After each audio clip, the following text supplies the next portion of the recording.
Assalamualaikum warahmatullahi wabarakatuh. Saya M. Bagas Fadila dari kelas AP 6B ingin menjelaskan materi dari kelompok 3 yang berjudul Pokok-pokok pikiran dalam KUHP baru.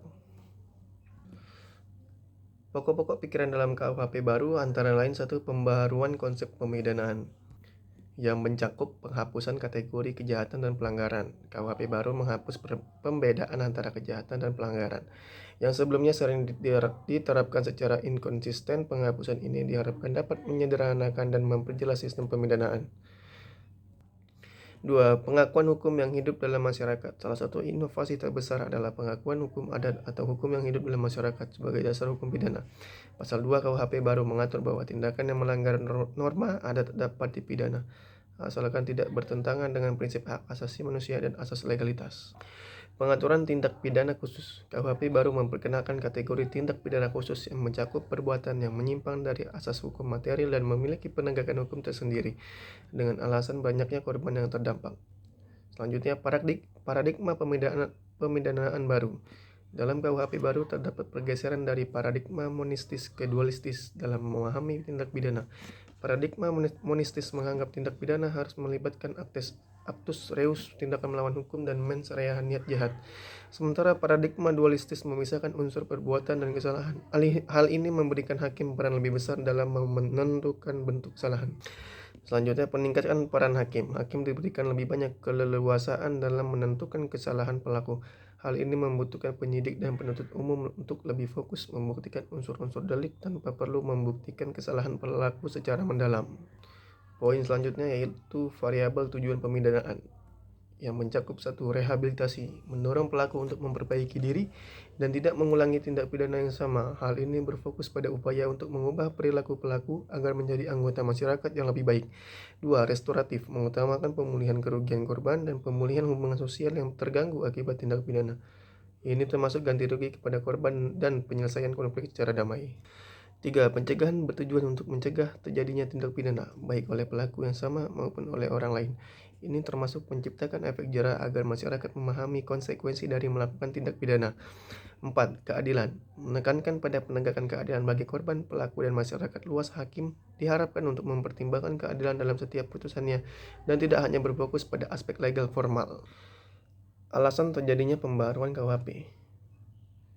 PBB melalui kongresnya di Jenewa mengemukakan suatu penilaian mengenai sistem peradilan pidana. Antara lain dinyatakan dalam salah satu laporannya bahwa mekanisme hukum dan peradilan pidana di banyak negara telah menjadi ketinggalan zaman atau tidak sesuai dengan kenyataan.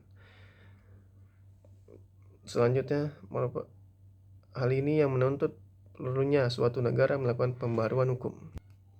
Alasan politis. Alasan politik dilandasi oleh pemikiran bahwa suatu negara merdeka harus mempunyai hukum sendiri yang bersifat nasional. Alasan sosiologi menghendaki adanya hukum yang mencerminkan nilai-nilai kebudayaan dari suatu bangsa.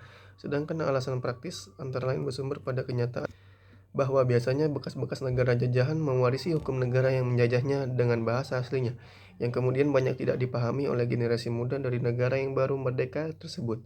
Hal ini disebabkan oleh keinginan bangsa yang baru merdeka untuk menjadikan bahasanya sendiri sebagai bahasa kesatuan.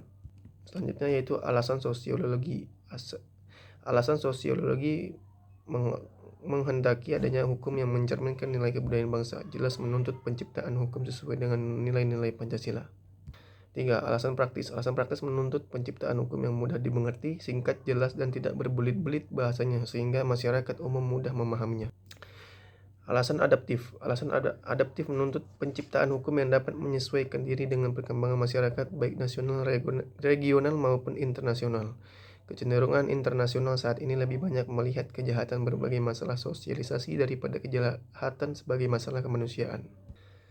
Selain alasan yang disebutkan di atas, terdapat beberapa landasan perlunya pembaharuan hukum pidana, yaitu landasan filosofis, sosiologis, dan yuridis. Adalah pertimbangan atau alasan perlunya Kitab Undang-Undang Hukum Pidana Nasional yang dibentuk dengan memperhatikan pandangan hidup dan kesadaran dan citra hukum yang bersumber pada Pancasila dan pembukaan UUD 1945. Memperhatikan pemenuhan kebutuhan hukum masyarakat dan negara terkait dengan perkembangan fakta empiris mengenai hukum pidana nasional, serta memperhatikan aturan-aturan yang telah ada sehingga akan berdampak pada substansi atau materi yang akan diatur. Mungkin itu saja yang saya dapat sampaikan. Saya akhiri. Wassalamualaikum warahmatullahi wabarakatuh.